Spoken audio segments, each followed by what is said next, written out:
خان نے اپنے حالیہ بیان میں پھر اسی جانب اشارہ کیا ہے. ان کا کہنا یہ ہے کہ ملٹری ڈکٹیٹرز ہر چیز کا حل بندوق کے زور پر نکالتے ہیں، لیکن یہ فارمولا کبھی دیر پا ثابت نہیں ہوا ہے اور کامیاب ثابت نہیں ہوا ہے. اس لیے ان کے مطابق فارم 47 کی جعلی حکومت کا نہ ہی استحقاق ہے اور نہ ہی اہلیت کہ وہ قیام امن میں مؤثر کردار ادا کر سکے. پھر افغانستان کے حوالے سے بھی عمران خان نے یہ کہا کہ مسئلے کا حل فوجی نہیں سیاسی ہے. اچھا، پھر گزشتہ 2 دنوں میں بھی پاک فوج کے 2 سابق جرنیلز نے بھی اس مسئلے پر بات کی ہے، جن میں جنرل عامر ریاض اور جنرل سعید شامل ہیں، اور ان کے مطابق تمام آپشنز ایگزاسٹ کرنے کے بعد افغانستان میں فوجی کارروائی کی گئی ہے. چونکہ افغان حکومت ٹی ٹی پی کو پاکستان میں دہشت گردی سے نہیں روک سکی، دن بدن دہشت گردی کے حملے بڑھتے گئے، جن میں بڑے پیمانے پر سول اور ملٹری شہادتیں ہوئیں، جس کے بعد پھر پاکستان کی طرف سے ایکشن ہوا. لیکن ان دونوں جرنیل صاحبان نے تسلیم یہ کیا ہے کہ ملٹری سولوشن وہ مسئلے کا مستقل حل نہیں ہے. مستقل حل اسی وقت نکلے گا جب افغان حکومت اپنی سوچ بدلے گی. اب یہی بات تو پھر عمران خان کہہ رہے ہیں کہ مستقل حل جو ہے وہ سیاسی طریقے سے ہی نکلے گا، جس کے لیے بات چیت کرنا ضروری ہوگی.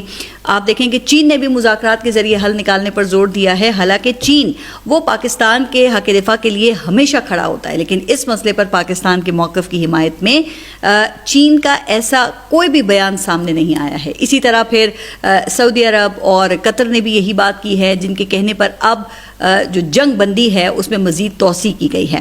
جبکہ قطر میں پاکستان اور افغانستان کے مذاکرات بھی شروع ہو گئے ہیں، جہاں پر افغانستان کی جانب سے ملا عمر کے بیٹے ملا یعقوب وفد کی قیادت کریں گے، جبکہ پاکستان کی جانب سے ملٹری اور انٹیلیجنس حکام شریک ہوں گے. اب یہ جو وفد ہے نا، اس میں پاکستان کی جانب سے نہ تو وزیر دفاع، نہ وزیر خارجہ اور نہ ہی کوئی سول اہلکار شامل ہے. تو پھر بتائیے کہ سیاسی حل کیسے نکلے گا؟ بلکہ ہمارے وزیر دفاع تو جو صدر ٹرمپ ہیں ان کو مداخلت کے لیے آواز دے رہے ہیں، اور انہوں نے یہ کہا کہ اگر صدر ٹرمپ یہ جنگ بھی بند کروانا چاہتے ہیں تو پاکستان انہیں خوش آمدید کہتا ہے. اب ذرا آپ ان کا حال دیکھیے کہ ہر مسئلے میں صدر ٹرمپ کو لے کر آنا انہوں نے اپنا کوئی فرض سمجھ لیا ہے. کیا ہم امریکہ کی کوئی کالونی ہیں یا اس کے ہمیں کوئی پیسے وغیرہ ملتے ہیں؟ کیونکہ جغرافیہ تو اب ہم نہیں تبدیل کر سکتے نا، پڑوس میں تو ہم نہیں رہنا ہے، اور یہ 7 سمندر پار امریکہ کو دعوت دے رہے ہیں.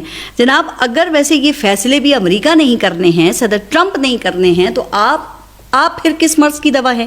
کیا آپ صرف یہ امریکی صدر کی چاپلوسی اور چمچہ گیری کے لیے حکومت میں آئے ہوئے ہیں، جن کا کام ہر فورم پہ صدر ٹرمپ کی نوبیل انعام مہم چلانا رہ گیا ہے، اور پھر دوسری طرف لگتا ہے کہ صدر ٹرمپ بھی بالکل تیار بیٹھے ہوئے تھے؟